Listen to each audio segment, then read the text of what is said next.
Chapter 1. I received the following letter. Dear Sir Pavel Andreich, not far from you, that is to say, in the village of Pestrovo, very distressing incidents are taking place, concerning which I feel it my duty to write you. All the peasants of that village sold their cottages and all their belongings and set off for the province of Tomsk, but did not succeed in getting there and have come back. Here, of course, they have nothing now. Everything belongs to other people. They have settled 3 or 4 families in a hut, so that there are no less than 15 persons of both sexes in each hut, not counting the young children. And the long and short of it is, there is nothing to eat. There is famine, and there is a terrible pestilence of hunger, or spotted typhus. Literally everyone is stricken. The doctor's assistant says one goes into a cottage, and what does one see? Everyone is sick, everyone delirious, some laughing, others frantic. The huts are filthy. There is no one to fetch them water, no one to give them a drink, and nothing to eat but frozen potatoes. What can Sobel, our Zemstrov doctor, and his lady assistant do when more than medicine, the peasants need bread which they have not? The district Zemstrov refuses to assist them on the ground that their names have been taken off the register of this district, and that they are now reckoned as inhabitants of Tomsk, and besides, the Zemstrov has no money. Laying these facts before you, and knowing your humanity, I beg you not to refuse immediate help. Your well-wisher. Obviously, the letter was written by the doctor with the animal name, or his lady assistant. Zemstrov doctors and their assistants go on for years growing more and more convinced every day that they can do nothing, and yet continue to receive their salaries from people who are living upon frozen potatoes, and consider they have a right to judge whether I am humane or not.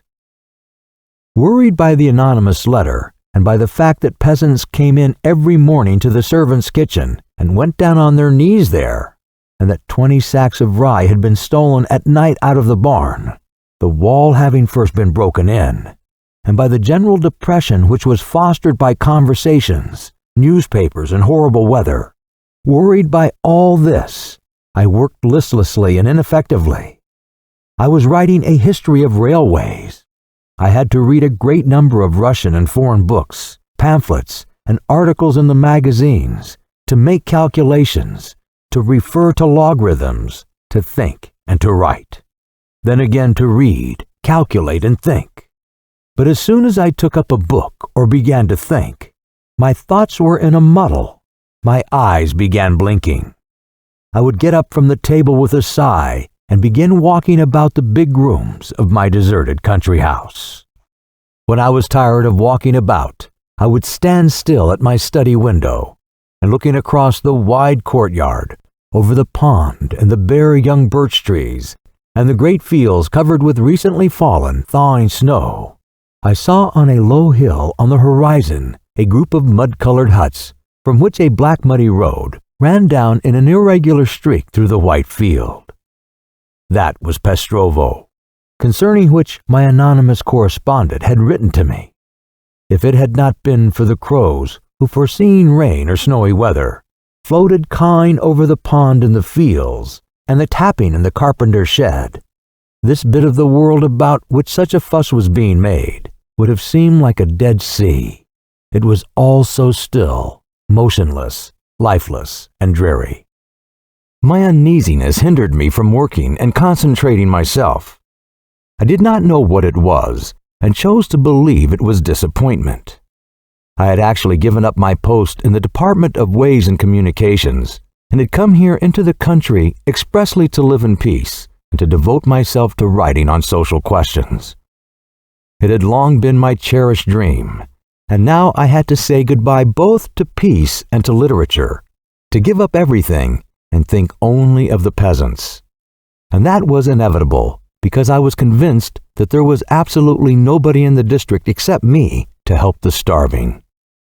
The people surrounding me were uneducated, unintellectual, callous, for the most part dishonest, or if they were honest, they were unreasonable and unpractical, like my wife, for instance.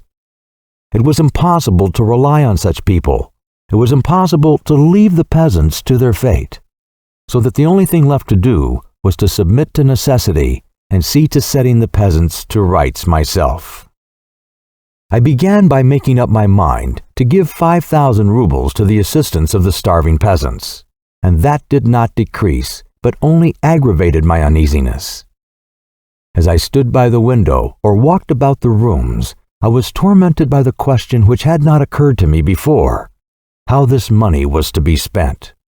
To have bread bought and to go from hut to hut distributing it was more than one man could do, to say nothing of the risk that in your haste you might give twice as much to one who was well fed, or to one who was making money out of his fellows, as to the hungry. I had no faith in the local officials. All these district captains and tax inspectors were young men, and I distrusted them as I do all young people of today, who are materialistic and without ideals. The district zemstrov, the peasants' courts, and all the local institutions inspired in me not the slightest desire to appeal to them for assistance. I knew that all these institutions, who were busily engaged in picking out plums from the zemstro and the government pie, had their mouths always wide open for a bite at any other pie that might turn up. The idea occurred to me to invite the neighboring landowners and suggest to them to organize in my house something like a committee or a center to which all subscriptions could be forwarded, and from which assistance and instructions could be distributed throughout the district. Such an organization, which would render possible frequent consultations and free control on a big scale, would completely meet my views. But I imagined the lunches, the dinners, the suppers, and the noise, the waste of time, the verbosity and the bad taste which that mixed provincial company would inevitably bring into my house, and I made haste to reject my idea. As for the members of my own household, the last thing I could look for was help or support from them. Of my father's household, of the household of my childhood, once a big and noisy family, no one remained but the governess, Mademoiselle Marie, or as she was now called, Maria Jasarimovna, an absolute insignificant person. She was a precise little old lady of 70, who wore a light gray dress and a cap with white ribbons, and looked like a china doll. She always sat in the drawing room reading. Whenever I passed by her, she would say, knowing the reason for my brooding, "What can you expect, Pasha? I told you how it would be before. You can judge from our servants." My wife, Natalia Gavrilovna, lived on the lower story, all the rooms of which she occupied. She slept, had her meals, and received her visitors downstairs in her own rooms, and took not the slightest interest in how I dined or slept or whom I saw. Our relations with one another were simple and not strained, but cold, empty, and dreary, as relations are between people who have been so long estranged, that even living under the same roof gives no semblance of nearness. There was no trace now of the passionate and tormenting love, at one time sweet, at another bitter as wormwood, which I had once felt for Natalia Gavrilovna.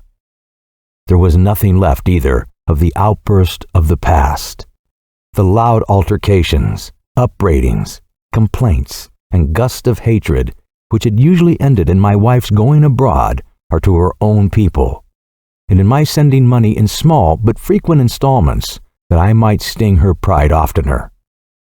My pride and sensitive wife and her family live at my expense, and much as she would like to have to do so, my wife could not refuse my money. That afforded me satisfaction, and was one comfort in my sorrow.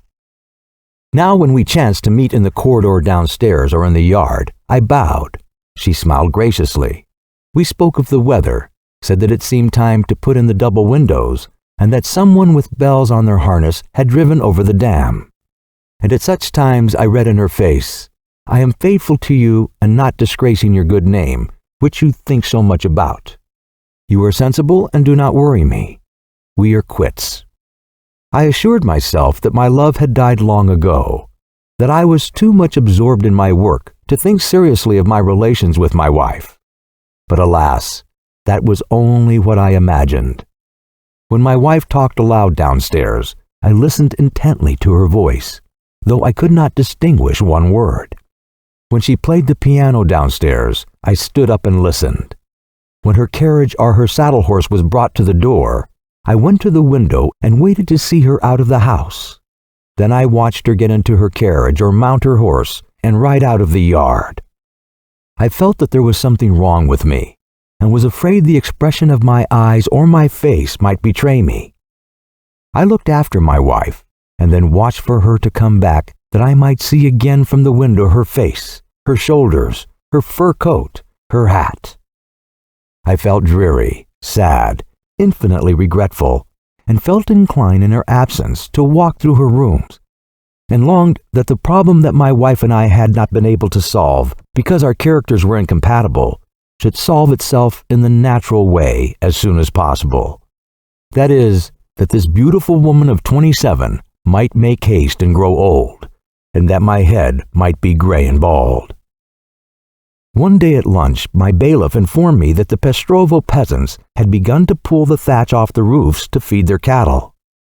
Marya Gerasimovna looked at me in alarm and perplexity. "What can I do?" I said to her. "One cannot fight single-handed. And I have never experienced such loneliness as I do now. I would give a great deal to find one man in the whole province on whom I could rely." "Invite Ivan Ivanitch," said Marya Gerasimovna. To be sure, I thought, delighted. That is an idea. C'est raison. I hummed, going to my study to write Ivan Ivanitch. C'est raison, c'est raison. Chapter 2.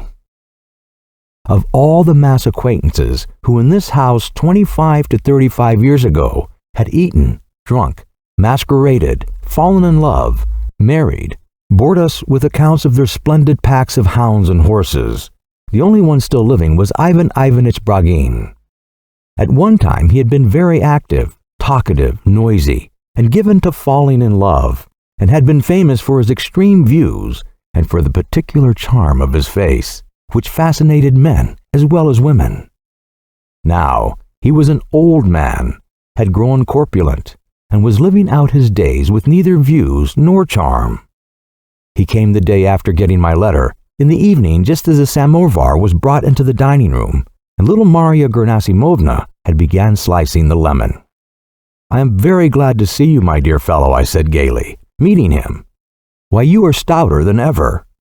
"It isn't getting stout, it's swelling," he answered. "The bees must have stung me."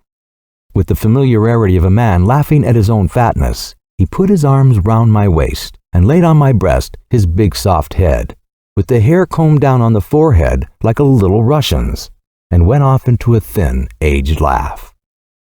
"And you go on getting younger," he said through his laugh. "I wonder what dye you use for your hair and beard. You might let me have some of it." Sniffing and gasping, he embraced me and kissed me on the cheek. "You might give me some of it," he repeated. "Why, you are not 40, are you?" "Alas, I'm 46, I said, laughing. Ivan Ivanitch smelt of tallow candles and cooking, and that suited him. His big, puffy, slow-moving body was swathed in a long frock coat like a coachman's full coat, with a high waist and with hooks and eyes instead of buttons. And it would have been strange if he had smelt of eau de cologne, for instance. In his long, unshaven, bluish double chin, which looked like a thistle, his goggle eyes, his shortness of breath, and in the whole of his clumsy, slovenly figure, in his voice, his laugh, and in his words, it was difficult to recognize the graceful, interesting talker who used in old days to make the husbands of the district jealous on account of their wives. "I am in great need of your assistance, my friend," I said, when we were sitting in the dining room drinking tea. "I want to organize relief for the starving peasants, and I don't know how to set about it. So perhaps you will be so kind as to advise me." "Yes, yes, yes," said Ivan Ivanitch, sighing. "To be sure, to be sure, to be sure. I would not have worried you, my dear fellow, but really there is no one here but you I can appeal to. You know what people are like about here. To be sure, to be sure, to be sure. Yes."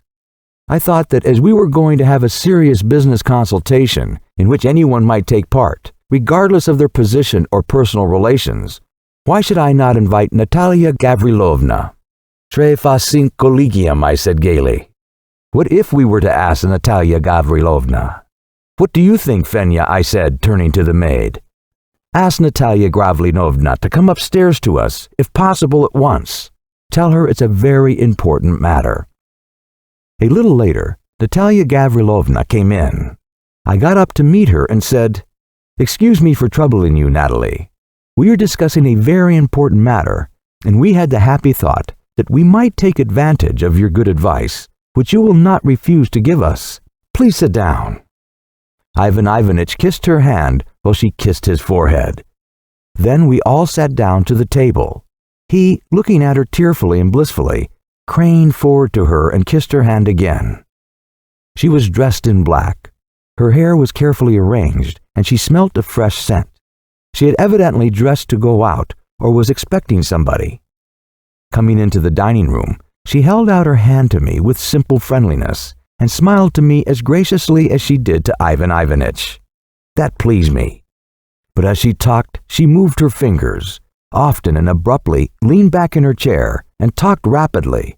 And this jerkiness in her words and movements irritated me and reminded me of her native town, Odessa, where the society, men and women alike, had wearied me by its bad taste. I want to do something for the famine-stricken peasants, I began. And after a brief pause, I went on. Money, of course, is a great thing, but to confine oneself to subscribing money, and with that to be satisfied, would be invading the worst of the trouble. Help must take the form of money, but the most important thing is a proper and sound organization. Let us think it over, my friends, and do something. Natalia Gavrilovna looked at me inquiringly and shrugged her shoulders as though to say, "What do I know about it?" Yes, famine, muttered Ivan Ivanitch. Certainly, yes. It's a serious position, I said, and assistance is needed as soon as possible. I imagine the first point among the principles which we must work out ought to be promptitude. We must act on the military principles of judgment, promptitude, and energy. Yes, promptitude, repeated Ivan Ivanitch in a drowsy and listless voice, as though he was dropping asleep. Only one can't do anything. The crops have failed, and so what's the use of all your judgment and energy? It's the elements. You can't go against God and fate. Yes, but that's what man has a head for, to contend against the elements. Yes, that's so to be sure. Yes. Ivan Ivanitch sneezed into his handkerchief, brightened up as though he had just woken up, looked round at my wife and me. My crops have failed too.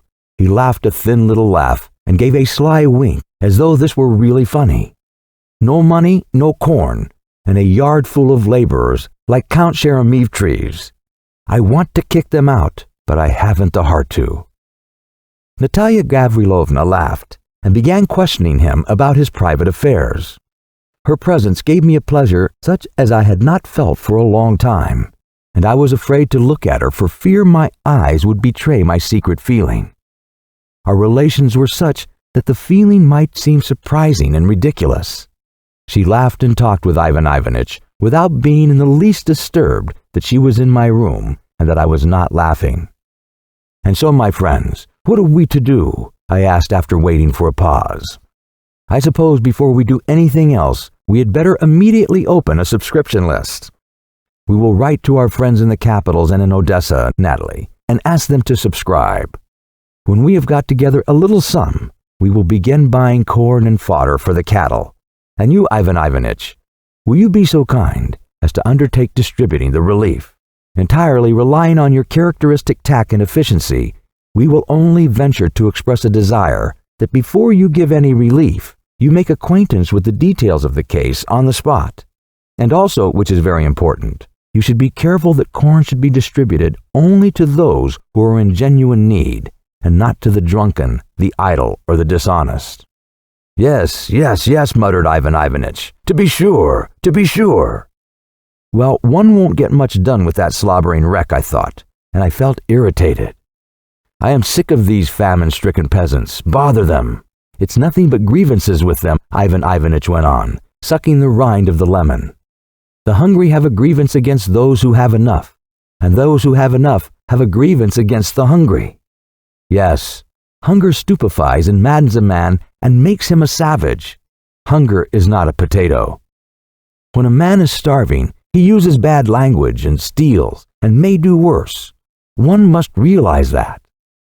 Ivan Ivanitch choked over his tea, coughed, and shook all over with a squeaky, smothered laughter. There was a battle at Poltava, he brought out, gesticulating with both hands in protest against the laughter and the coughing which prevented him from speaking. There was a battle at Poltava, when 3 years after the emancipation we had famine in 2 districts here. Fyodor Fyodoritch came and invited me to go with him. Come along, he persisted, and nothing else would satisfy him. Very well, let us go, I said. And so we set off. It was in the evening.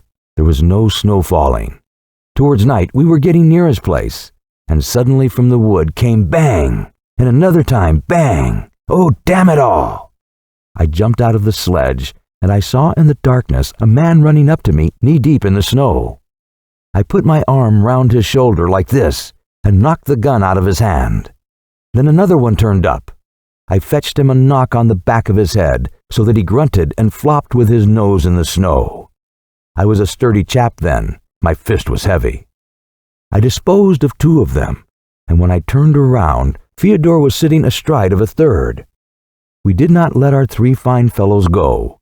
We tied their hands behind their backs so that they might not do us or themselves any harm, and took the fools into the kitchen. We were angry with them, and at the same time ashamed to look at them. They were peasants, we knew, and were good fellows. We were sorry for them. They were quite stupid with terror. One was crying and begging your pardon. The second looked like a wild beast and kept swearing. The third knelt down and began to pray. I said to Fedya, "Don't bear them a grudge. Let them go, the rascals." He fed them, gave them a bushel of flour each, and let them go. "Get along with you," he said. So that's what he did. The kingdom of heaven be his and everlasting peace. He understood and did not bear them a grudge. But there were some who did, and how many people they ruined. Why, over the affair at Klotchko's tavern, 11 men were sent to the disciplinary battalion. Yes, and now look, it's the same thing. Anisian, the investigating magistrate, stayed the night with me last Thursday, and he told me about some landowner. Yes, they took the wall of his barn to pieces at night and carried off 20 sacks of rye. When the gentleman had heard that such a crime had been committed, he sent a telegram to the governor, and another to the police captain, another to the investigating magistrate. Of course, everyone is afraid of a man who is fond of litigation. The authorities were in a flutter, and there was a general hubbub. 2 villages were searched. "Excuse me, Ivan Ivanitch," I said. 20 sacks of rye were stolen from me, and it was I who telegraphed to the governor. I telegraphed to Petersburg too, but it was by no means out of love for litigation, as you are pleased to express it, and not because I bore them a grudge. I look at every subject from the point of view of principle. From the point of view of the law, theft is the same whether a man is hungry or not. Yes, muttered Ivan Ivanitch in confusion. Of course, to be sure, yes. Natalia Gavrilovna blushed. "There are people," she said, and stopped. She made an effort to seem indifferent, but she could not keep it up, and looked into my eyes with the hatred that I know so well. "There are people," she said, "for whom famine and human suffering exist simply that they may vent their hateful and despicable temperaments upon them." I was confused and shrugged my shoulders. "I meant to say generally," she went on, "that there are people who are quite indifferent and completely devoid of all feeling of sympathy, yet who do not pass human suffering by, but insist on meddling for fear people should be able to do without them. Nothing is sacred for their vanity. There are people," I said softly, "who have an angelic character, but who express their glorious ideas in such a form that it is difficult to distinguish the angel from an Odessa market woman." I must confess it was not happily expressed. My wife looked at me as though it cost her a great effort to hold her tongue. Her sudden outburst, and then her inappropriate elegance on the subject of my desire to help the famine-stricken peasants were, to say the least, out of place. When I had invited her to come upstairs, I had expected quite a different attitude to me and my intentions. I cannot say definitely what I had expected, but I had been agreeably agitated by the expectation. Now I saw that to go on speaking about the famine would be difficult and perhaps stupid. Yes, Ivan Ivanitch muttered inappropriately. Burov, the merchant, must have 400,000 at least. I said to him, hand over 1,000 or 2,000 to the famine. You can't take it with you when you die anyway. He was offended, but we all have to die, you know. Death is not a potato. A silence followed again. So there's nothing left for me but to reconcile myself to loneliness, I sighed. One cannot fight single-handed. Well, I will try single-handed. Let us hope that my campaign against the famine will be more successful than my campaign against indifference. I am expected downstairs, said Natalia Gavrilovna. She got up from the table and turned to Ivan Ivanitch. So you will look in upon me downstairs for a minute. I won't say goodbye to you. And she went away. Ivan Ivanitch was now drinking his 7th glass of tea, choking, smacking his lips, and sucking sometimes his mustache, sometimes the lemon. He was muttering something drowsily and listlessly, and I did not listen, but waited for him to go. At last, with an expression that suggested that he had only come to me to take a cup of tea, he got up and began to take leave. As I saw him out, I said, "And so you will have given me no advice?" "Huh? I am a feeble, stupid old man," he answered. "What use would my advice be? You shouldn't worry yourself. I really don't know why you worry yourself. Don't disturb yourself, my dear fellow. Upon my word, there's no need." He whispered genuinely and affectionately, soothing me as though I were a child. "Upon my word, there's no need." No need? Why, the peasants are pulling the thatch off their huts, and they say there is typhus somewhere already.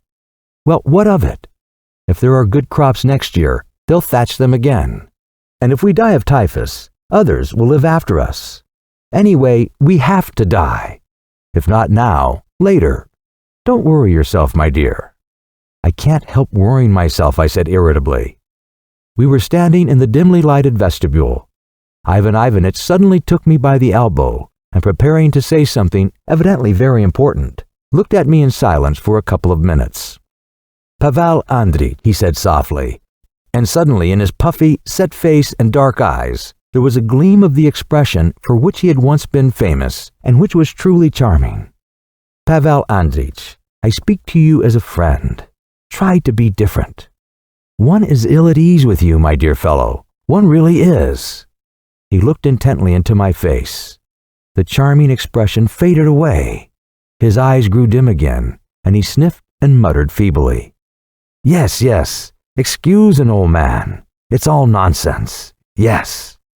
As he slowly descended the staircase, spreading out his hands to balance himself, and showing me his huge, bulky back and red neck, he gave me the unpleasant impression of a sort of crab. "You ought to go away, Your Excellency," he muttered, "to Petersburg or abroad.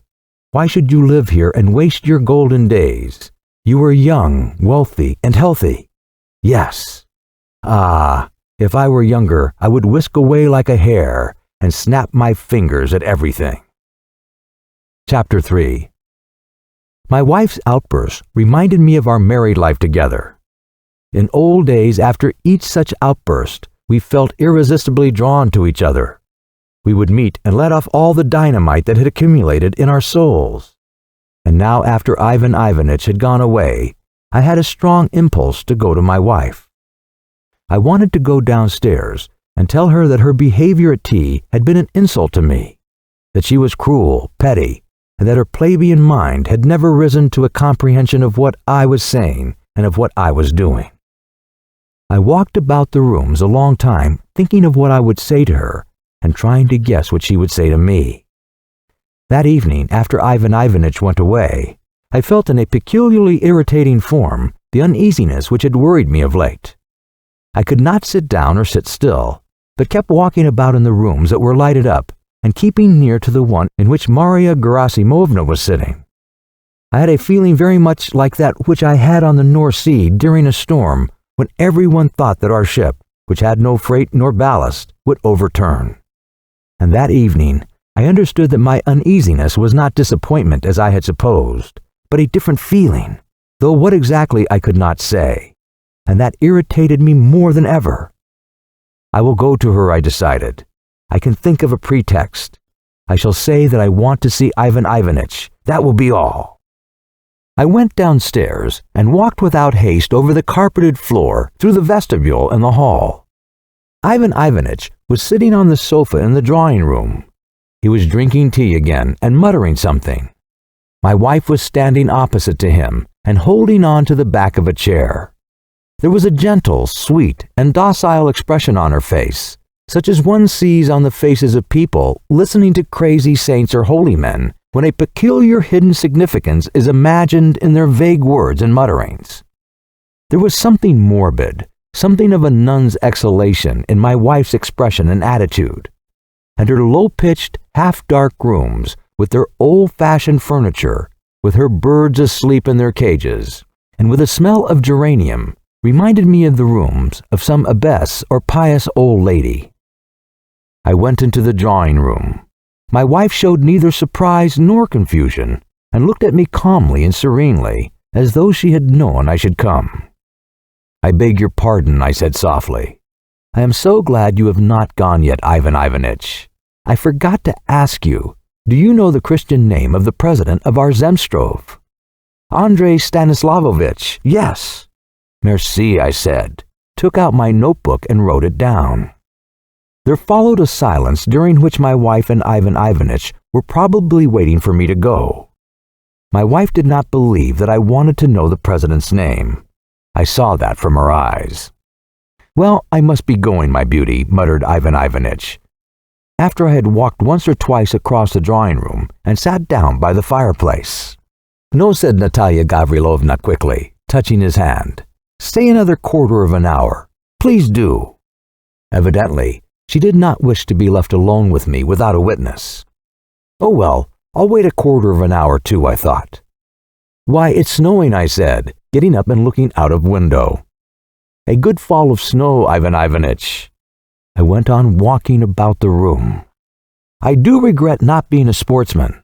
I can imagine what a pleasure it must be coursing hares or hunting wolves in snow like this."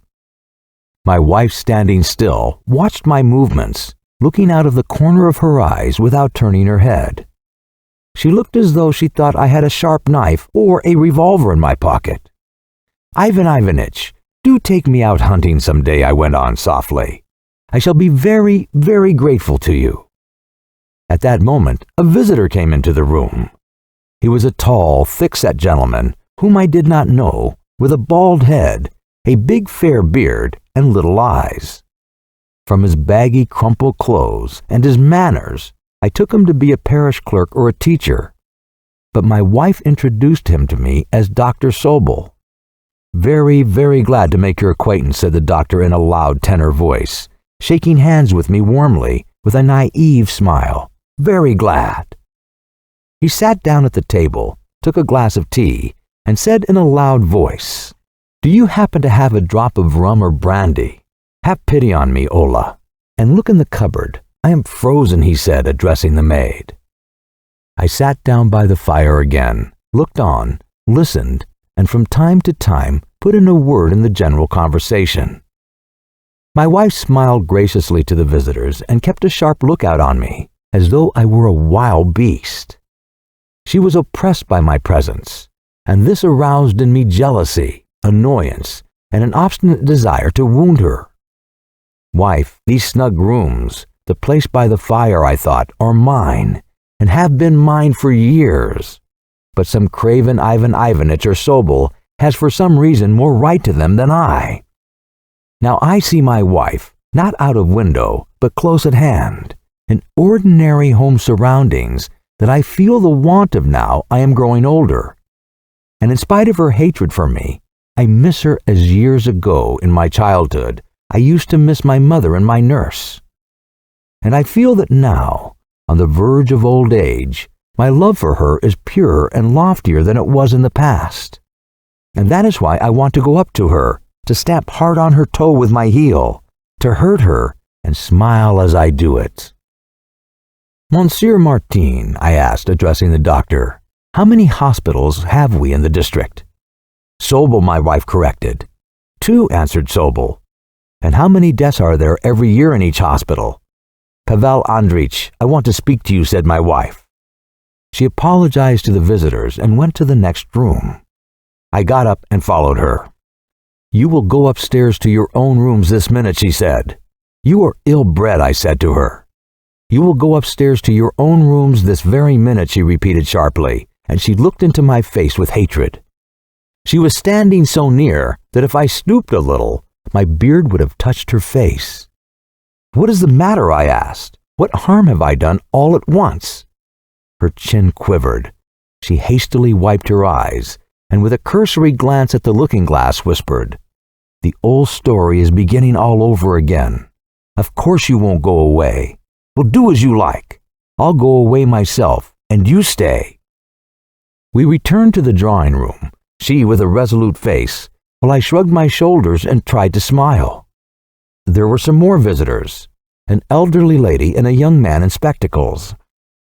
Without greeting the new arrivals or taking leave of the others, I went off to my own rooms. After what had happened at tea and then again downstairs, it became clear to me that our family happiness, which we had begun to forget about in the course of the last 2 years, was through some absurd and trivial reason beginning all over again, and that neither I nor my wife could now stop ourselves.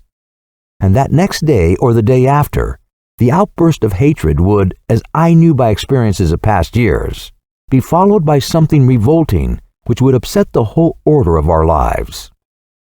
So it seems that during these 2 years we have grown no wiser, colder, or calmer, I thought as I began walking about the rooms. So there will again be tears, outcries, curses, packing up, going abroad, then the continual sickly fear that she will disgrace me with some coxcomb out there, Italian or Russian, refusing a passport, letters, utter loneliness, missing her, and in 5 years old age, gray hairs. I walked about, imagining what was really impossible. Her, growing handsomer, stouter, embracing a man I did not know. But now convinced that that would certainly happen. Why, I asked myself, why in one of our long past quarrels had not I given her a divorce? Or why had she not at that time left me altogether? I should not have had this yearning for her now, this hatred, this anxiety, and I should have lived out my life quietly, working and not worrying about anything. A carriage with 2 lamps drove into the yard, then a big sledge with 3 horses. My wife was evidently having a party. Till midnight, everything was quiet downstairs, and I heard nothing. But at midnight, there was a sound of moving chairs and a clatter of crockery. So there was supper. Then the chairs moved again, and through the floor I heard a noise. They seemed to be shouting hurrah. Maria Gerasimovna was already asleep, and I was quite alone in the whole upper story. The portraits of my forefathers, cruel, insignificant people, looked at me from the walls of the drawing room, and the reflection of my lamp in the window winked unpleasantly. And with a feeling of jealousy and envy for what was going on downstairs, I listened and thought, I am master here. If I like, I can in a moment turn out all that fine crew. But I knew that all that was nonsense, that I could not turn out anyone, and the word master had no meaning. One might think oneself master, married, rich, a kammerjunker, as much as one likes, and at the same time not know what it means. After supper, someone downstairs began singing in a tenor voice. Why, nothing special has happened, I tried to persuade myself. Why am I so upset? I won't go downstairs tomorrow, that's all, and that will be the end of our quarrel. At 1:15, I went to bed. Have the visitors downstairs gone? I asked Alexei as he was undressing me. Yes, sir, they've gone. And why were they shouting hurrah? Alexei Dmitrievich Maonov subscribed for the famine fund 1,000 bushels of flour and 1,000 rubles. And the old lady, I don't know her name, promised to set up a soup kitchen on her estate to feed 150 people. Thank God! Natalia Gavrilovna has been pleased to arrange that all the gentry should assemble every Friday. To assemble here, downstairs. Yes, sir. Before supper, they read a list. Since August up to today, Natalia Gavrilovna has collected 8,000 rubles besides corn. Thank God! What I think is that if our mistress does take the trouble for the salvation of her soul, she will soon collect a lot. There are plenty of rich people here. Dismissing Alexei, I put out the light and drew the bedclothes over my head.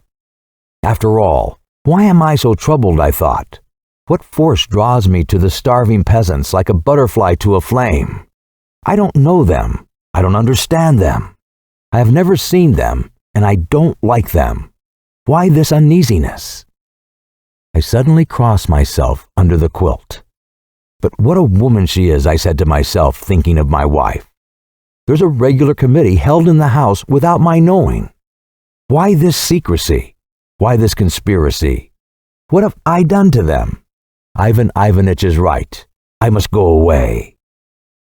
Next morning, I woke up firmly resolved to go away. The events of the previous day, the conversation at tea, my wife, Sobel, the supper, my apprehensions worried me. And I felt glad to think of getting away from the surroundings which reminded me of all that. While I was drinking my coffee, the bailiff gave me a long report on various matters. The most agreeable item he saved for the last. The thieves who stole our rye have been found, he announced with a smile. The magistrate arrested 3 peasants at Pestrovo yesterday. Go away, I shouted at him, and apropos of nothing, I picked up the cake basket and flung it on the floor. The end of Part 1. Please continue to Part 2. Published by thoughtaudio.com. Chapter 4. After lunch, I rubbed my hands and thought I must go to my wife and tell her that I was going away. Why? Who cared? Nobody cares, I answered. But why shouldn't I tell her? Especially as it could give her nothing but pleasure. Besides, to go away after our yesterday's quarrel without saying a word would not be quite tactful. She might think that I was frightened of her, and perhaps the thought that she has driven me out of my house may weigh upon her. It would be just as well, too, to tell her that I subscribed 5,000, and to give her some advice about the organization, and to warn her that her inexperience in such a complicated and responsible matter might lead to some lamentable results. In short, I wanted to see my wife, and while I thought of various pretexts for going to her, I had a firm conviction in my heart that I should do so. It was still light when I went into her, and the lamps had not yet been lighted. She was sitting in her study, which led from the drawing room to her bedroom, and bending low over the table, was writing something quickly. Seeing me, she started, got up from the table, and remained standing in an attitude such as to screen the papers from me. I beg your pardon. I have only come for a minute, I said, and I don't know why. I was overcome with embarrassment. I have learnt by chance that you are organizing relief for the famine, Natalie. Yes, I am, but that's my business, she answered. Yes, it is your business, I said softly. I am glad of it, for it just fits in with my intentions. I beg your permission to take part in it. Forgive me, I cannot let you do it, she said in response, and looked away. Why not, Natalie, I said quietly. Why not? I too am well fed, and I too want to help the hungry. I don't know what it has to do with you, she said in a contemptuous smile, shrugging her shoulders. Nobody asks you. Nobody asks you either, and yet you have got up a regular committee in my house, I said. I am asked, but you can have my word for it, no one will ever ask you. Go and help where you are not known. For God's sake, don't talk to me in that tone. I tried to be mild, and besought myself most earnestly not to lose my temper.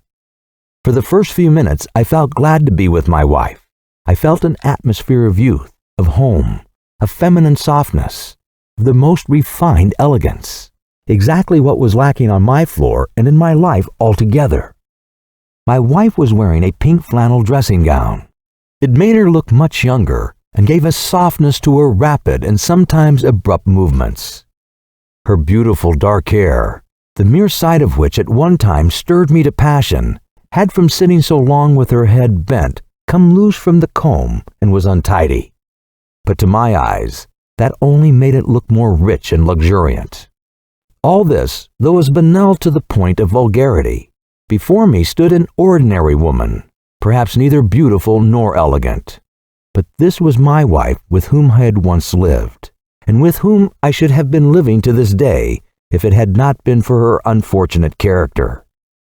She was the one human being on the terrestrial globe whom I've loved. At this moment, just before going away, when I knew that I should no longer see her even through the window, she seemed to me fascinating, even as she was cold and forbidding, answering me with a proud and contemptuous mockery. I was proud of her, and confessed to myself that to go away from her was terrible and impossible. "Pavel Andreich," she said after a brief silence, "for 2 years we have not interfered with each other, but have lived quietly. Why do you suddenly feel it necessary to go back to the past? Yesterday you came to insult and humiliate me," she went on, raising her voice, and her face flushed, and her eyes flamed with hatred. "But restrain yourself. Do not do it, Pavel Andreich. Tomorrow I will send in a petition, and they will give me a passport, and I will go away. I will go. I will go. I'll go into a convent, into a widow's home, into an almshouse." "Into a lunatic asylum," I cried, not able to restrain myself. "Well, even into a lunatic asylum. That would be better," she cried with flashing eyes.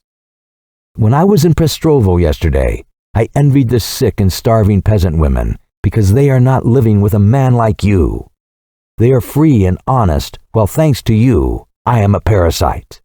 I am perishing in idleness. I eat your bread, I spend your money, and I repay you with my liberty and a fidelity which is of no use to anyone. Because you won't give me a passport, I must respect your good name, though it doesn't exist." I had to keep silent. Clenching my teeth, I walked quickly into the drawing room, but turned back at once and said, "I beg you earnestly that there should be no more assemblies, plots, and meetings of conspirators in my house. I only admit to my house those with whom I am acquainted, and let all your crew find another place to do it if they want to take up philanthropy. I can't allow people at midnight in my house to be shouting hurrah at successfully exploiting an hysterical woman like you."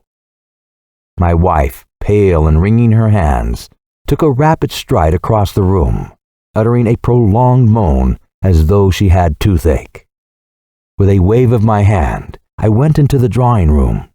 I was choking with rage, and at the same time I was trembling with terror that I might not restrain myself, and that I might say or do something which I might regret all my life. And I clenched my hands tight, hoping to hold myself in. After drinking some water and recovering my calm a little, I went back to my wife. She was standing in the same attitude as before, as though barring my approach to the table with the papers. Tears were slowly trickling down her pale, cold face. I paused then and said to her bitterly, but without anger, "How you misunderstand me. How unjust you are to me. I swear upon my honor, I came to you with the best of motives, with nothing but the desire to do good." "Pavel Andreich," she said, clasping her hands on her bosom, and her face took on the agonized, imploring expression with which frightened, weeping children beg not to be punished. "I know perfectly well that you will refuse me, but still I beg you. Force yourself to do one kind action in your life. I entreat you, go away from here.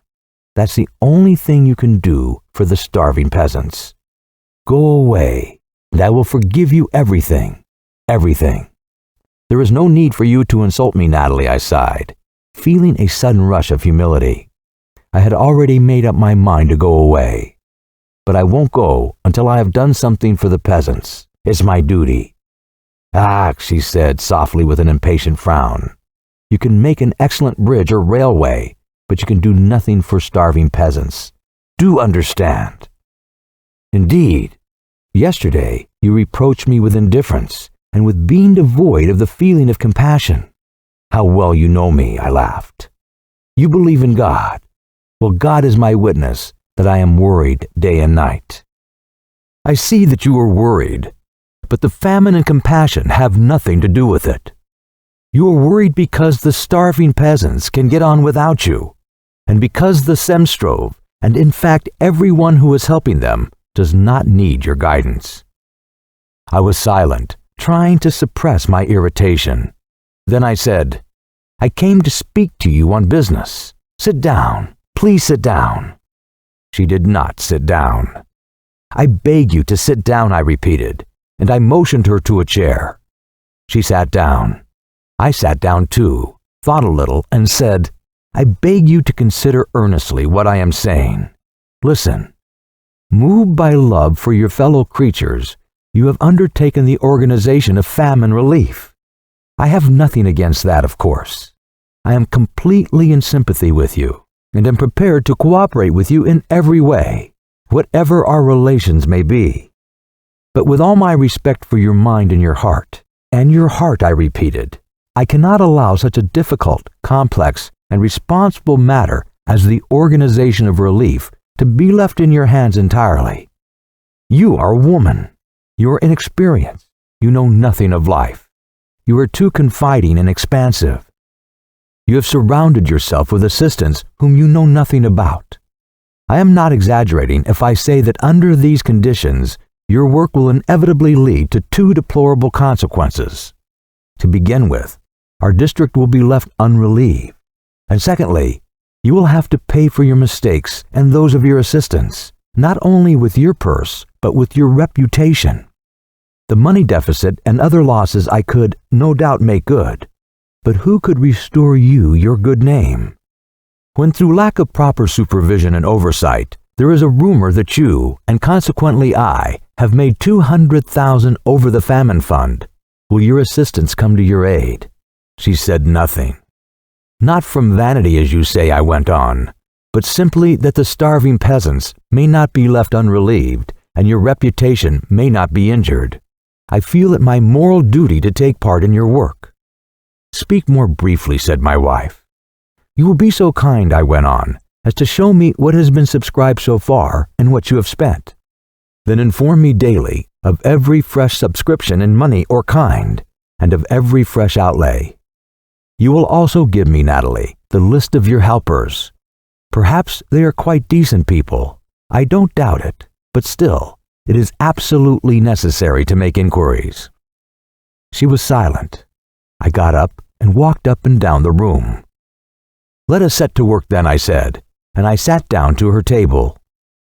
Are you in earnest, she asked, looking at me in alarm and bewilderment. Natalie, do be reasonable, I said appealingly, seeing from her face that she meant to protest. I beg you, trust my experience and my sense of honor. I don't understand what you want. Show me how much you have collected and how much you have spent. I have no secrets. Anyone may see. Look. On the table lay 5 or 6 school exercise books, several sheets of notepaper covered with writing, a map of the district, and a number of pieces of paper of different sizes. It was getting dusk. I lighted a candle. Excuse me, I don't see anything yet, I said, turning over the leaves of the exercise books. Where is the account of the receipt of money subscriptions? That can be seen from the subscription lists. Yes, but you must have an account, I said, smiling at her naivete. Where are the letters accompanying the subscriptions in money or in kind? Pardon, a little practical advice, Natalie. It's absolutely necessary to keep those letters. You ought to number each letter and make a special note of it in a special record. You ought to do the same with your own letters, but I will do all that myself. Do so, she said. I was very much pleased with myself, attracted by this living, interesting work, by the little table, the naive exercise books, and the charm of doing this work in my wife's society. I was afraid that my wife would suddenly hinder me and upset everything by some sudden whim, and so I was in haste and made an effort to attach no consequence to the fact that her lips were quivering and that she was looking about her with a helpless and frightened air like a wild creature in a trap. "I tell you what, Natalie," I said without looking at her. "Let me take all these papers and exercise books upstairs to my study. There I will look through them and tell you what I think about it tomorrow." "Have you any more papers?" I asked, arranging the exercise books and sheets of papers in piles. Take them all," said my wife, helping me to arrange them, and big tears ran down her cheeks. "Take it all. That's all that was left me in life. Take the last." "Ah, Natalie, I sighed reproachfully. She opened the drawer in the table and began flinging the papers out of it on the table at random, poking me in the chest with her elbow and brushing my face with her hair. As she did so, copper coins kept dropping upon my knees and on the floor. "Take everything," she said in a husky voice. When she had thrown out the papers, she walked away from me, and putting both hands to her head, she flung herself on the couch. I picked up the money, put it back in the drawer, and locked it up that the servants might not be led into dishonesty. Then I gathered up all the papers and went off with them. As I passed my wife, I stopped, and looking at her back and shaking shoulders, I said, "What a baby you are, Natalie. Fie. Listen, Natalie. When you realize how serious and responsible a business it is, you will be the first to thank me. I assure you, you will." In my own room, I set to work without haste. The exercise books were not bound. The pages were not numbered. The entries were put in all sorts of handwritings. Evidently, anyone who liked had a hand in managing the books. In the record of the subscriptions, in kind, there were no note of their money values. But excuse me, I thought. The rye which is now worth 1 ruble 15 kopecks may be worth 2 rubles 15 kopecks in 2 months' time. Was that the way to do things? Then, given to A.M. Sobel 32 rubles. What was it given? When was it given? For what purpose was it given? Where was the receipt? There was nothing to show and no making anything of it. In case of legal proceedings, these papers would only obscure the case. How naive she is, I thought with surprise. What a child! I felt both vexed and amused. Chapter 5. My wife had already collected 8,000. With my 5, it would be 13,000. For a start, that was very good. The business which had so worried and interested me was at last in my hands. I was doing what the others would not and could not do. I was doing my duty, organizing the relief fund in a practical and businesslike way. Everything seemed to be going in accordance with my desires and intentions, but why did my feelings of uneasiness persist? I spent 4 hours over my wife's papers, making out their meaning and correcting her mistakes. But instead of feeling soothed, I felt as though someone were standing behind me and rubbing my back with a rough hand. What was it I wanted? The organization of the relief fund had come into trustworthy hands. The hungry would be fed. What more was wanted? The 4 hours of this light work for some reason exhausted me, so that I could not sit bending over the table nor write. From below, I heard from time to time a smothered moan. It was my wife sobbing. Alexei, invariably meek, sleeping, and sanctimonious, kept coming up to the table to see the candles, and looked at me somewhat strangely. Yes, I must go away, I decided at last, feeling utterly exhausted. As far as possible from these agreeable impressions, I will set off tomorrow. I gathered together the papers and exercise books and went down to my wife. As feeling quite worn out and shattered, I held the papers and the exercise books to my breast with both hands, and passing through my bedroom saw my trunks. The sound of weeping reached me through the floor. "Are you a kammerjunker?" a voice whispered in my ear. "That's a very pleasant thing, but yet you are a reptile." "It's all nonsense, I muttered as I went downstairs. "Nonsense, and it's nonsense, too, that I'm actuated by vanity or a love of display. What rubbish! Am I going to get a decoration for working for the peasants or be made the director of a department? Nonsense! And who is there to show off to here in the country? I was tired, frightfully tired, and something kept whispering in my ear. Very pleasant, but still you're a reptile. For some reason, I remembered a line out of an old poem I knew as a child. How pleasant it is to be good. My wife was lying on the couch in the same attitude, on her face and with her hands clutching her head. She was crying. A maid was standing beside her with a perplexed and frightened face. I sent the maid away, laid the papers on the table, thought a moment and said, "Here are all your papers, Natalie. It's all in order. It's all capital. And I am very much pleased. I am going away tomorrow." She went on crying. I went into the dining room and sat there in the dark. My wife's sobs, her sighs accused me of something. And to justify myself, I remembered the whole of our quarrel, starting from an unhappy idea of inviting my wife to our consultation and ending with the exercise books and these tears. It was an ordinary attack of our conjugal hatred, senseless and unseemly, such as had been frequent during our married life. But what had the starving peasants to do with it? How could it have happened that they had become a bone of contention between us? It was just as though, pursuing one another, we had accidentally run up to the altar and had carried on a quarrel there. "Natalie," I said softly from the drawing room, "hush, hush." To cut short her weeping and make an end of this agonizing state of affairs, I ought to have gone up to my wife and comforted her, caressed her, or apologized. But how could I do it so that she would believe me? How could I persuade the wild duck, living in captivity and hating me, that it was dear to me, and that I felt for its sufferings? I had never known my wife, so I had never known how to talk to her or what to talk about. Her appearance I knew very well and appreciated it as it deserved. But her spiritual, moral world, her mind, her outlook on life, her frequent changes of mood, her eyes full of hatred, her disdain, the scope and variety of her reading which sometimes struck me, or for instance, the nun-like expression I had seen on her face the day before, all that was unknown and incomprehensible to me. When in my collisions with her, I tried to define what sort of person she was. My psychology went no farther than deciding that she was giddy, impractical, ill-tempered, guided by feminine logic, and it seemed to me that that was quite sufficient. But now that she was crying, I had a passionate desire to know more. The weeping ceased. I went up to my wife. She sat up on the couch, and with her head propped in both hands, looked fixedly and dreamingly at the fire. "I am going away tomorrow morning," I said. She said nothing. I walked across the room, sighed, and said, "Natalie, when you begged me to go away, you said, 'I will forgive you everything, everything.' So you think I have wronged you. I beg you calmly and in brief terms to formulate the wrong I've done you." "I am worn out. Afterwards sometimes," said my wife. "How am I to blame?" I went on.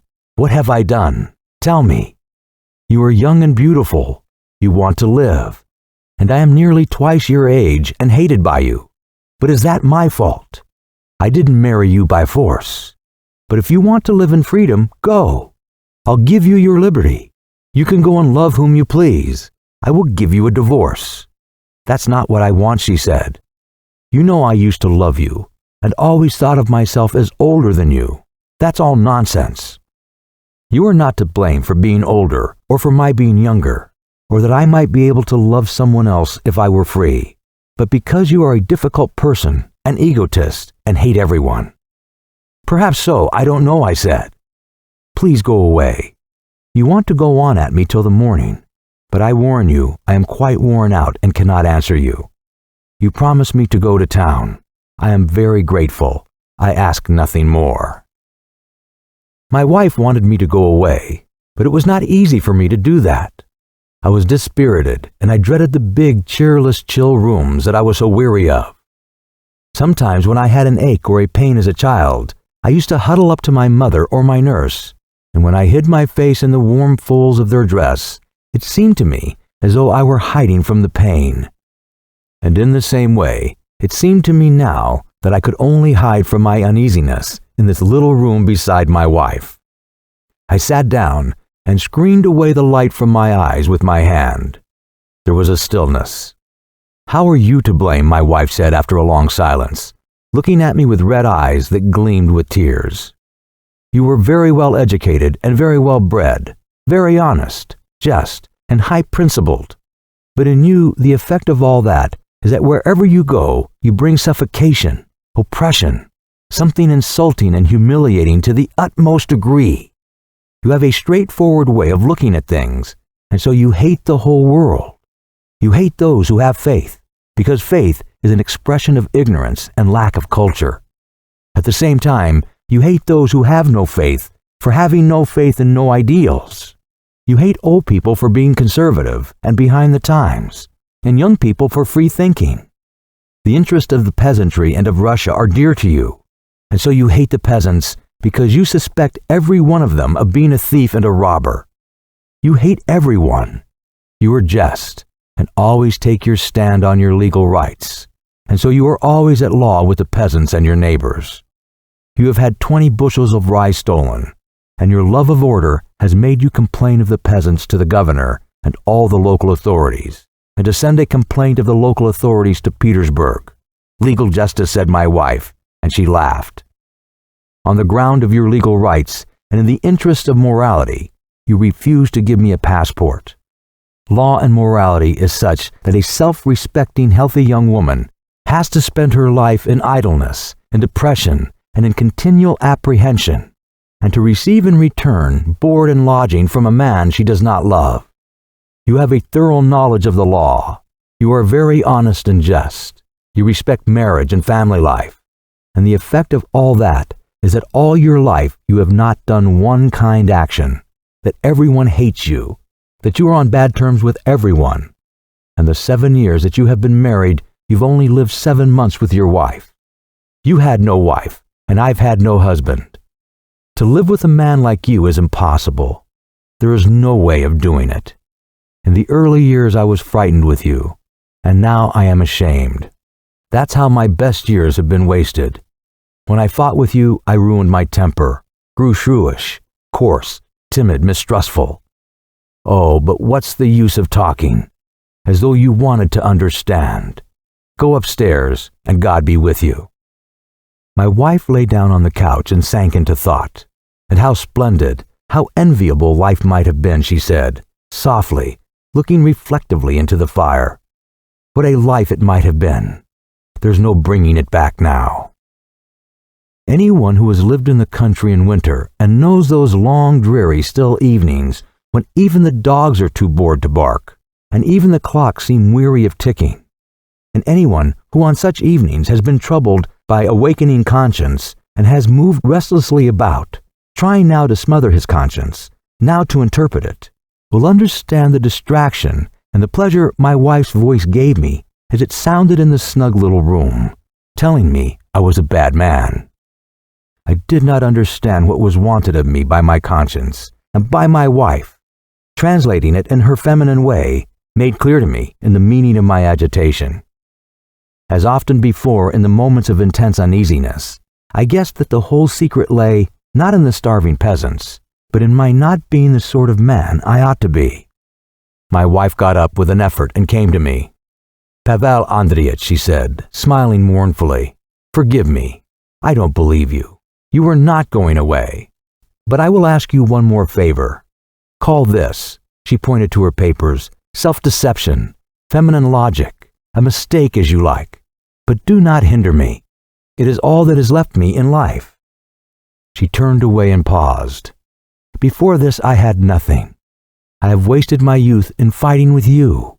Now I have caught at this and am living. I am happy. It seems to me that I have found in this a means of justifying my existence." "Natalie, you are a good woman, a woman of ideas," I said, looking at my wife enthusiastically. "And everything you say and do is intelligent and fine." I walked about the room to conceal my emotion. "Natalie," I went on a moment later, "before I go away, I beg of you as a special favor, help me to do something for the starving peasants." "What can I do?" said my wife, shrugging her shoulders. "Here's the subscription list." She rummaged among the papers and found the subscription list. "Subscribe some money," she said, and from her tone I could see that she did not attach great importance to her subscription list. That is the only way in which you can take part in the work. I took the list and wrote Anonymous, 5,000. In this Anonymous there was something wrong, false, conceited.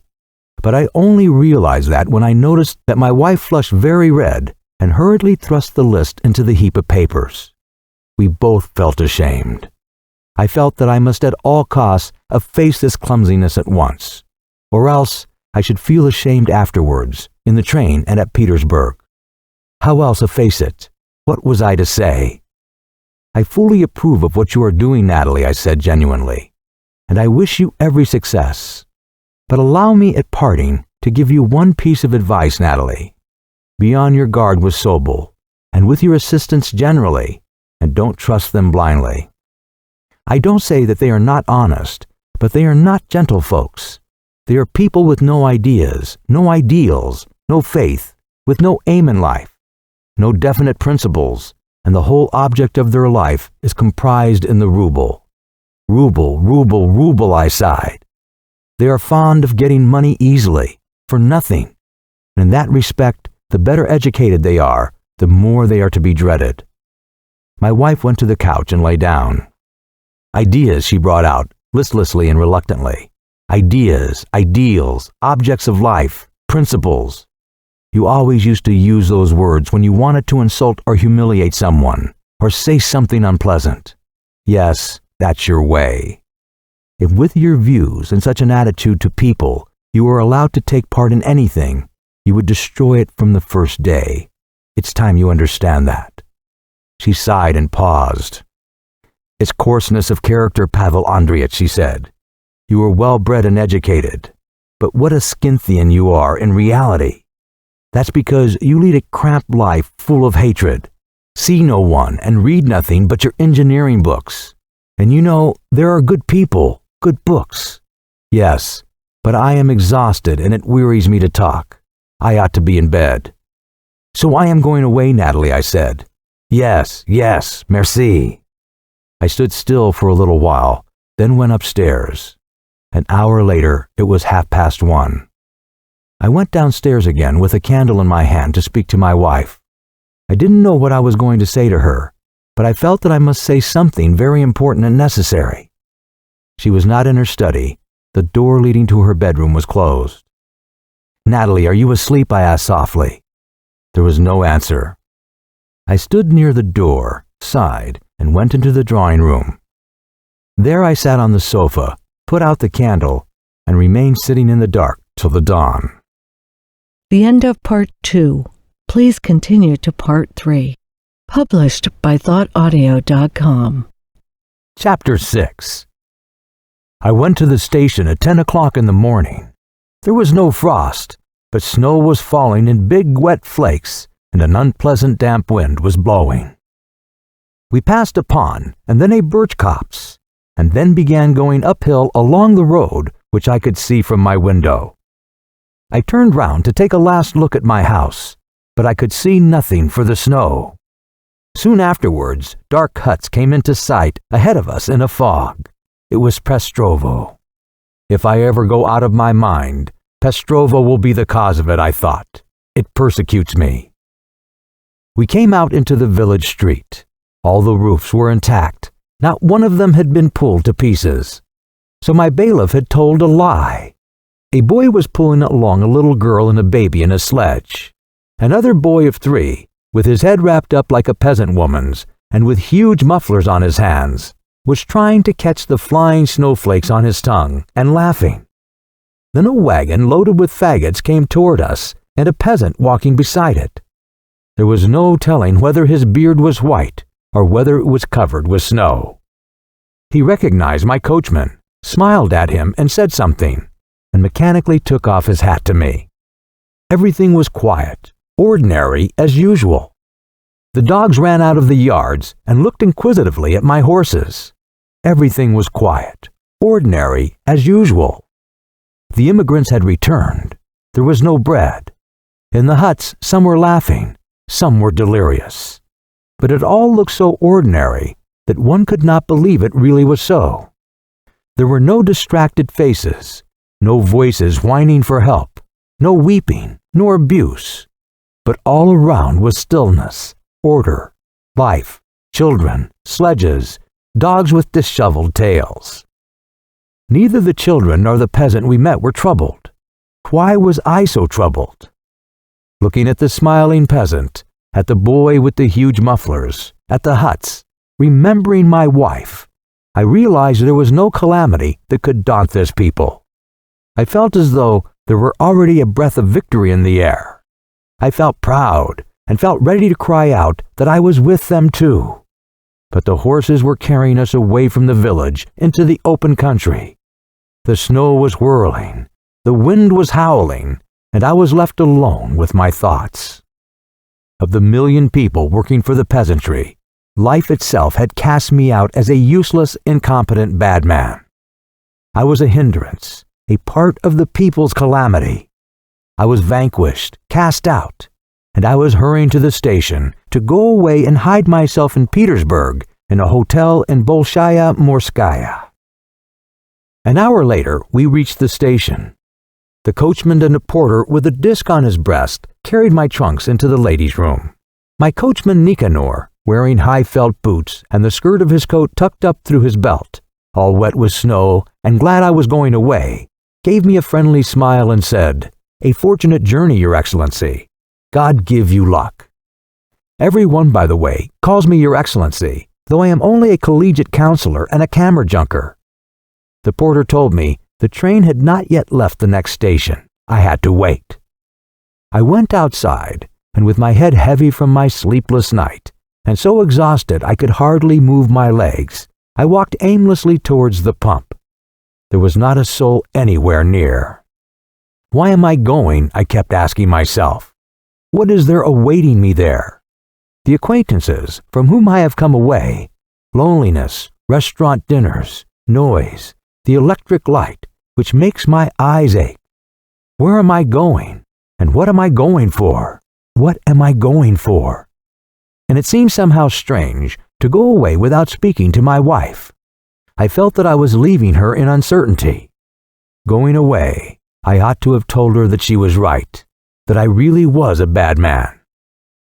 When I turned away from the pump, I saw in the doorway the station master, of whom I had twice made complaints to his superiors. Turning up the collar of his coat, shrinking from the wind and the snow, he came up to me, and putting 2 fingers to the peak of his cap, told me with an expression of helpless confusion, strained respectfulness, and hatred on his face, that the train was 20 minutes late, and asked me, would I not like to wait in the warm? "Thank you," I answered, "but I am probably not going. Send word to my coachman to wait. I have not made up my mind." I walked to and fro on the platform and thought, should I go away or not? When the train came in, I decided not to go. At home, I had to expect my wife's amazement and perhaps her mockery, the dismal upper story in my uneasiness. But still, at my age, that was easier. And as it were more homelike than traveling for 2 days and nights with strangers to Petersburg, where I should be conscious every minute that my life was of no use to anyone or to anything, and that it was approaching its end. No better at home, whatever awaited me there.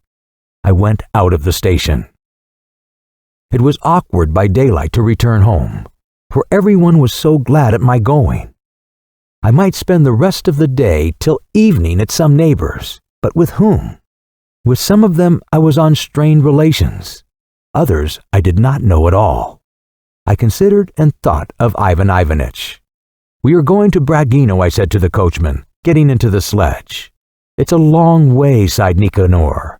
"It will be 20 miles, or maybe 25. "Oh, please, my dear fellow," I said in a tone as though Nicanor had the right to refuse. "Please let us go." Nicanor shook his head doubtfully and said slowly that we really ought to have put in the shafts, not Circassian, but peasant or siskin, and uncertainly, as though expecting I should change my mind, took the reins in his gloves, stood up, thought a moment, and then raised his whip. A whole series of inconsistent actions, I thought, screening my face from the snow. I must have gone out of my mind. Well, I don't care. In one place, on a very high and steep slope, Nicanor carefully held the horses into the middle of the descent, but in the middle, the horses suddenly bolted and dashed downhill at a fearful rate. He raised his elbows and shouted in a wild, frantic voice, such as I had never heard from him before. "Hey, let's give the general a drive. If you come to grief, he'll buy new ones, my darlings. Hey, look out! We'll run you down." Only now, when the extraordinary pace we were going at took my breath away, I noticed that he was very drunk. He must have been drinking at the station. At the bottom of the descent, there was the crash of ice. A piece of dirty frozen snow thrown up from the road hit me a painful blow in the face. The runaway horses ran up the hill as rapidly as they had downhill, and before I had time to shout to Nicanor, my sledge was flying along on the level in an old pine forest, and the tall pines were stretching out their shaggy white paws to me from all directions. I have gone out of my mind, and the coachman's drunk, I thought. Good. I found Ivan Ivanitch at home. He laughed till he coughed, laid his head on my breast, and said what he always did say on meeting me. "You grow younger and younger. I don't know what dye you use for your hair and your beard. You might give me some of it." "I've come to return your call, Ivan Ivanitch," I said untruthfully. "Don't be hard on me. I'm a townsman, conventional. I do not keep count of calls." "I am delighted, my dear fellow. I am an old man. I like respect. Yes." From his voice and his blissfully smiling face, I could see that he was greatly flattered by my visit. Two peasant women helped me off with my coat in the entry, and a peasant in a red shirt hung it on a hook. And when Ivan Ivanitch and I went into his little study, two barefooted little girls were sitting on the floor looking at a picture book. When they saw us, they jumped up and ran away, and a tall, thin old woman in spectacles came in at once, bowed gravely to me, and picking up a pillow from the sofa and a picture book from the floor, went away. From the adjoining rooms, we heard incessant whispering and the patter of bare feet. "I am expecting the doctor to dinner," said Ivan Ivanitch. "He promised to come from the relief center. Yes, he dines with me every Wednesday, God bless him." He craned towards me and kissed me on the neck. "You have come, my dear fellow, so you are not vexed," he whispered, sniffing. "Don't be vexed, my dear creature. Yes, perhaps it is annoying, but don't be cross. My only prayer to God before I die is to live in peace and harmony with all in the true way. Yes." "Forgive me, Ivan Ivanitch. I will put my feet on a chair," I said, feeling that I was so exhausted I could not be myself. I sat further back on the sofa and put up my feet on an armchair. My face was burning from the snow and the wind, and I felt as though my whole body were basking in the warmth and growing weaker from it. "It's very nice here," I went on. "Warm, soft, snug. And goose feather pens," I laughed, looking at the writing table. "Sand instead of blotting paper." Yes. The writing table and the mahogany cupboard here were made for my old father by a self-taught cabinet maker, Gila Butyaga, a serf of General Zhukov's. Yes, a great artist in his own way. Listlessly, and in the tone of a man dropping asleep, he began telling me about Cabner Maket Butyaga. I laughed. I listened. Then Ivan Ivanitch went into the next room to show me a polysander wood chest of drawers remarkable for its beauty and cheapness. He tapped the chest with his fingers, then called my attention to a stove of patterned tiles, such as one never sees now. He tapped the stove too with his fingers. There was an atmosphere of good-natured simplicity and well-fed abundance about the chest of drawers, the tiled stove, the low chairs, the pictures embroidered in wool and silk on canvas in solid, ugly frames. When one remembers that all those objects were standing in the same places and precisely in the same order when I was a little child, and used to come here to name-day parties with my mother, it is simply unbelievable that they could ever cease to exist. I thought what a fearful difference between Butyaga and me, Butyaga who made things above all, solidly and substantially, and seeing in that his chief object gave to length of life peculiar significance, had no thought of death, and probably hardly believed in its possibility. When I built my bridges of iron and stone, which would last 1,000 years, could not keep me from the thought, it's not for long, it's no use. If in time Bhut Yaga's cupboard and my bridge should come under the notice of some sensible historian of art, he would say, these were two men, remarkable in their own way. Bhut Yaga loved his fellow creatures and would not admit the thought that they might die and be annihilated. And so, when he made his furniture, he had the immortal man in his mind. The engineer Asuran did not love life or his fellow creatures. Even in the happy moments of creation, thoughts of death, of finiteness and dissolution were not alien to him. And we see how insignificant and finite, how timid and poor are these lines of his. I only heat these rooms, muttered Ivan Ivanitch, showing me his rooms. Ever since my wife died and my son was killed in the war, I have kept the best rooms shut up. Yes, see. He opened a door, and I saw a big room with 4 columns, an old piano, and a heap of peas on the floor. It smelt cold and damp. The garden seats are in the next room, muttered Ivan Ivanitch. There's no one to dance the mazurka now. I've shut them down. We heard a noise. It was Dr. Sobel arriving. While he was rubbing his cold hands and stroking his wet beard, I had chance to notice in the first place that he had a very dull life, and so was pleased to see Ivan Ivanitch and me. Secondly, that he was a naive and simple-hearted man. He looked at me as though I were very glad to see him and very much interested in him. I have not slept for 2 nights, he said, looking at me naively and stroking his beard. One night with a confinement, and the next I stayed at a peasant's with the bugs biting me all night. I am as sleepy as Satan, do you know? With an expression on his face as though it could not afford me anything but pleasure, he took me by the arm and led me to the dining room.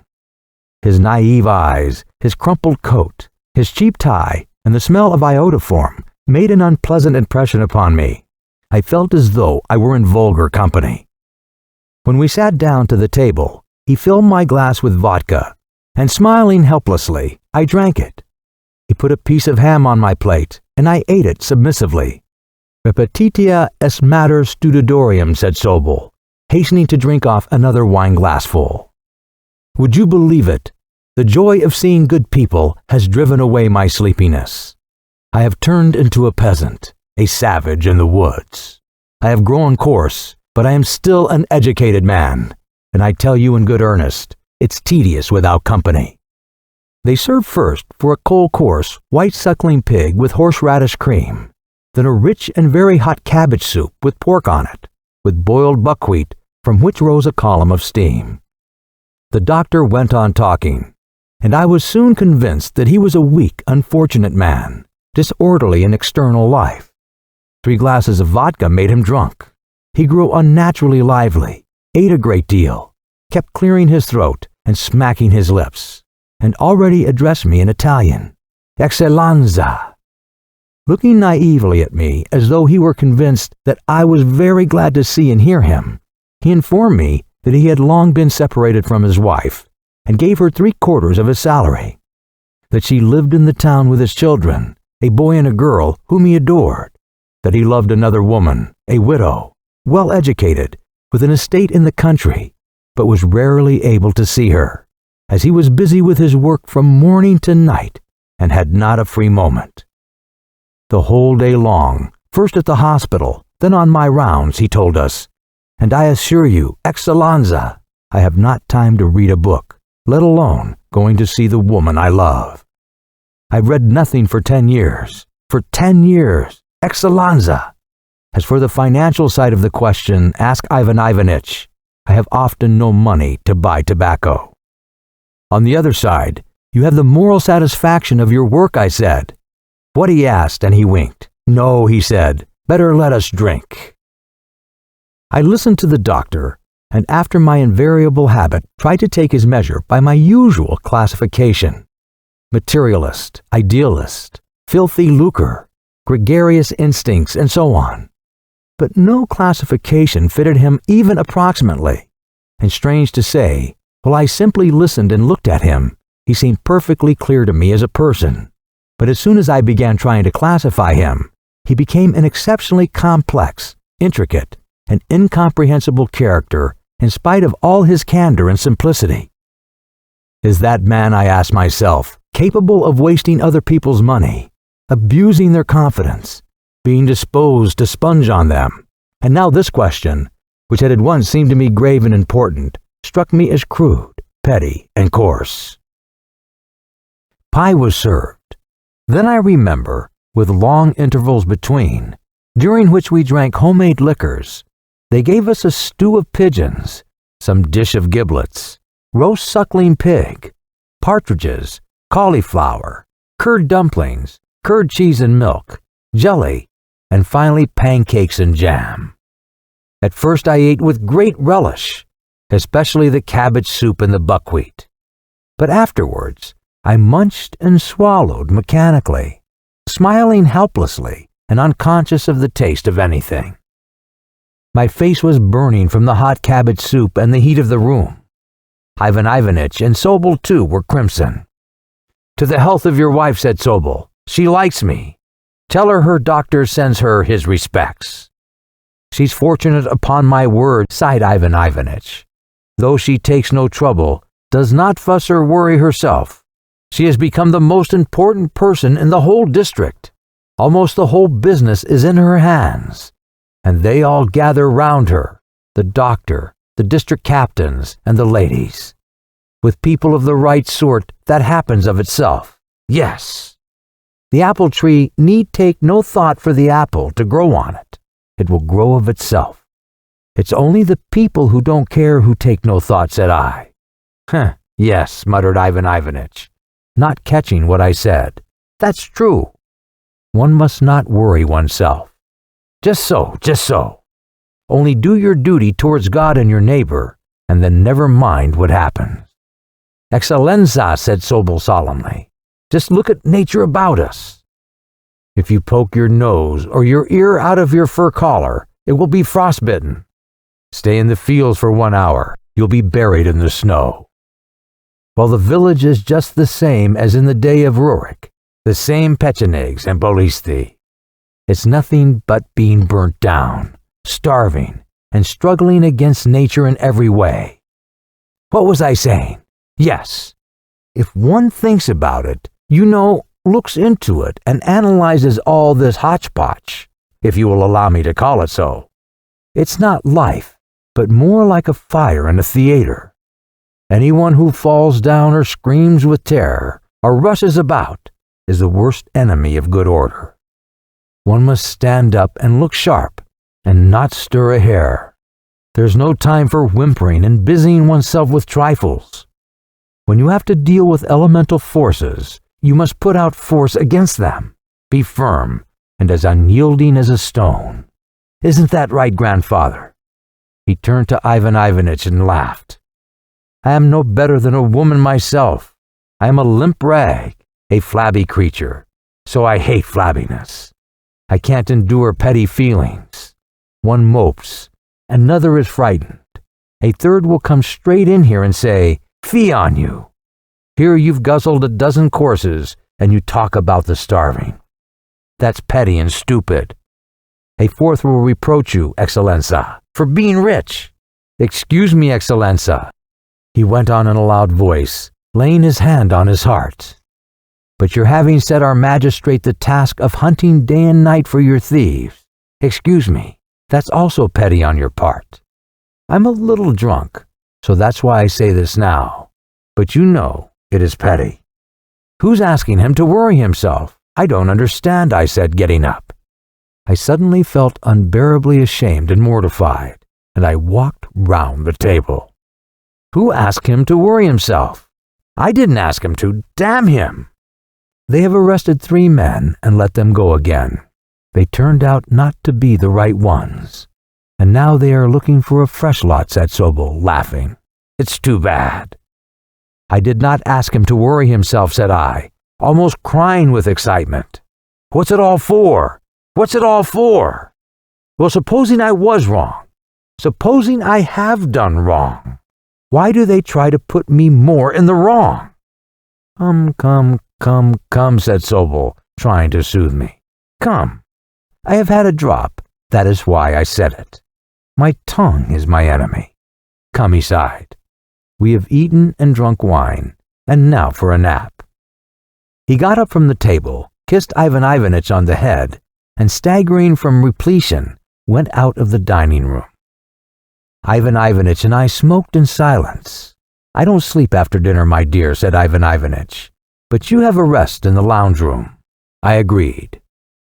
In the half-dark and warmly heated room they call the lounge room, there stood against the walls long wide sofas, solid and heavy, the work of Budiga the cabinet maker. On them lay high, soft white beds, probably made by the old woman in spectacles. On one of them Sobel, without his coats and boots, already lay asleep with his face to the back of the sofa. Another bed was awaiting me. I took off my coat and boots, and overcome by fatigue, by the spirit of Budiga which hovered over the quiet lounge room, and by the light, caressing snore of Sobel, I lay down submissively. And at once I began dreaming of my wife, of her room, of the station master with his face full of hatred, the heaps of snow, a fire in the theater. I dreamed of the peasants who had stolen 20 sacks of rye out of my barn. Anyway, it's a good thing the magistrate let them go, I said. I woke up at the sound of my own voice, looked for a moment in perplexity at Sobel's broad back, at the buckles of his waistcoat, at his thick heels, then lay down again and fell asleep. When I woke up the second time, it was quite dark. Sobel was asleep. There was peace in my heart, and I longed to make haste home. I dressed and went out of the lounge room. Ivan Ivanitch was sitting in a big armchair in his study, absolutely motionless, staring at a fixed point, and it was evident that he had been in the same state of petrification all the while I had been asleep. Good, I said, yawning. I feel as though I had woken up after breaking the fast at Easter. I shall often come and see you now. Tell me, did my wife ever dine here? Sometimes, muttered Ivan Ivanitch, making an effort to stir. She dined here last Saturday. Yes, she likes me. After a silence, I said, Do you remember, Ivan Ivanitch, you told me I had a disagreeable character and that it was difficult to get on with me. But what am I to do to make my character different? I don't know, my dear boy. I am a feeble old man. I can't advise you. Yes, but I said that to you at the time because I am fond of you and fond of your wife, and I was fond of your father. Yes, I shall soon die, and what need have I to conceal things from you or to tell you lies? So I tell you, I am very fond of you, but I don't respect you. No, I don't respect you. He turned towards me and said in a breathless whisper, It's impossible to respect you, my dear fellow. You look like a real man. You have the figure and deportment of the French President Carnot. I saw a portrait of him the other day in an illustrated paper. Yes, you use lofty language, and you were clever, and you are high up in the service beyond all reach, but haven't real soul, my dear boy. There's no strength in it. A Cynthian, in fact, I laughed. But what about my wife? Tell me something about my wife. You know her better. I wanted to talk about my wife, but Sobel came in and prevented me. I've had a sleep and a wash, he said, looking at me naively. I'll have a cup of tea with some rum in it and go home. Chapter 7. It was by now past 7. Besides Ivan Ivanitch, women servants, the old dame in spectacles, the little girls and the peasant, all accompanied us from the hall out onto the steps, wishing us goodbye and all sorts of blessings, while near the horses in the darkness there were standing and moving about men with lanterns, telling our coachman how and which way to drive, and wishing us a lucky journey. The horses, the men, and the sledges were white. Where do all these people come from, I asked, as my 3 horses and the doctor's 2 moved at a walking pace out of the yard.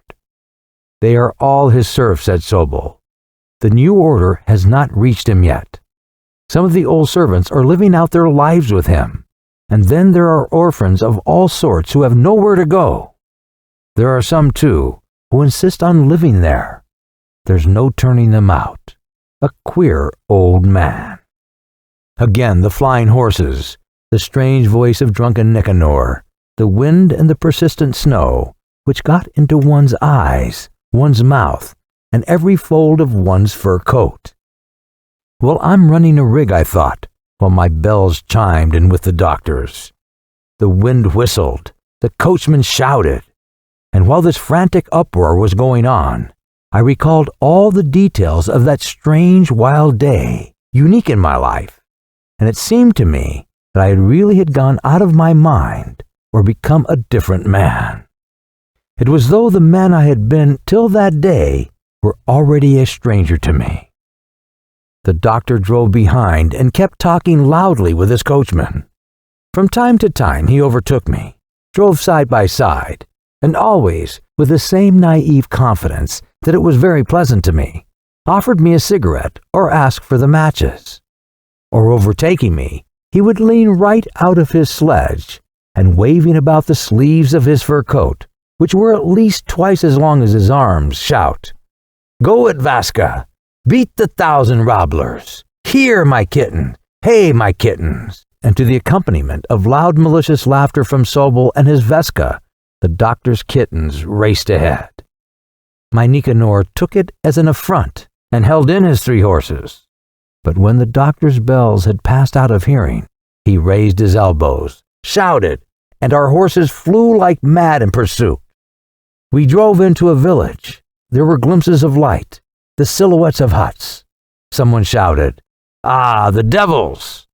We seemed to have galloped 1.5 miles, and still it was the village street, and there seemed no end to it. When we caught up the doctor and drove more quietly, he asked for matches and said, "Now try and feed that street. And you know there are 5 streets like that, sir. Stay, stay," he shouted. "Turn in at the tavern. We must get warm and let the horses rest." They stopped at the tavern. "I have more than one village like that in my district," said the doctor, opening a heavy door with a squeaky block and ushering me in front of him. "If you look in broad daylight, you can't see to the end of the street. And there are side streets too, and one can do nothing but scratch one's head. It's hard to do anything." We went into the best room, where there was a strong smell of tablecloths, and at our entrance, a sleepy peasant in a waistcoat and a shirt worn outside his trousers jumped up from a bench. Sobel asked for some beer, and I asked for tea. "It's hard to do anything," said Sobel. "Your wife has faith. I respect her and have the greatest reverence for her, but I have no great faith myself. As long as our relations to the people continue to have the character of ordinary philanthropy, as shown in orphan asylums and almshouses, so long we shall only be shuffling, shamming, and deceiving ourselves, and nothing more. Our relations ought to be businesslike, founded on calculation, knowledge, and justice. My Vaska has been working for me all his life. His crops have failed. He is sick and starving. If I give him 15 kopecks a day, by so doing, I try to restore him to his former condition as a workman. That is, I am first and foremost looking after my own interests. And yet for some reason, I call that 15 kopecks relief, charity, good works. Now let us put it like this.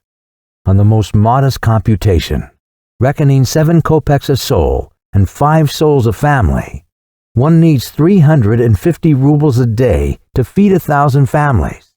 That sum is fixed by our practical duty to 1,000 families.